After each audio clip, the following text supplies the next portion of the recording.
இங்க ஒரு தாத்தா ஊருக்குள்ள சேட்டை பண்ற நாயெல்லாம் சாகடிச்சுக்கிட்டு இருக்காரு. இவர் வீட்லயும் ஆசையா ஒரு நாய் வளர்க்குறாரு. அது பேரு ஜாக். அதுக்கு நான்வெஜ்ஜே கொடுக்காம வெஜிடேரியன் மட்டும் தான் கொடுத்துக்கிட்டு இருக்காரு. இவர் பக்கத்து வீட்டுக்காரு எங்க நாய்க்கு ரொம்ப உடம்பு முடியல, அதை சாகடிச்சிருங்கன்னு சொல்லி இவர்கிட்ட காசு கொடுத்துட்டு போறாங்க. இவரும் அந்த நாயை பிடிச்சிட்டு போய் ஒரு கம்பத்துல கட்டி வச்சு அதை சுத்திலும் தண்ணி ஊத்துறாரு. இப்போ ஒரு ஒயரை கனெக்ட் பண்றாரு.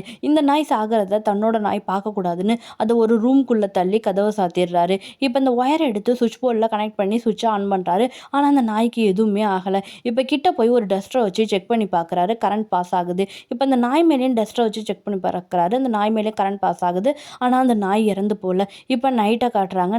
நைட்டு இவர் உட்காந்து அழுதுகிட்டு இருக்காரு. என்ன நடந்திருக்குன்னா, அந்த நாய்க்கு ஷாக்கு வச்சு சாகலன்னொன்னே கறியில் பாய்சனை வச்சிருப்பாரு. இவ்வளோ நாள் நான்வெஜ்ஜே சாப்பிடாத இவரோட நாய் அந்த கறியை சாப்பிட்டுட்டு இறந்து போயிருக்கும். இப்போ நைட்டு தூங்கும் போது கூட ரொம்பவே ஃபீல் பண்ணிட்டு, எல்லா நாயும் நான் சாகடிச்ச பாவம் தான், என்னோட நாய் செத்து போயிட்டுன்னு சொல்லி ரொம்ப ஃபீல் பண்ணி அழுதுகிட்டு இருக்காரு.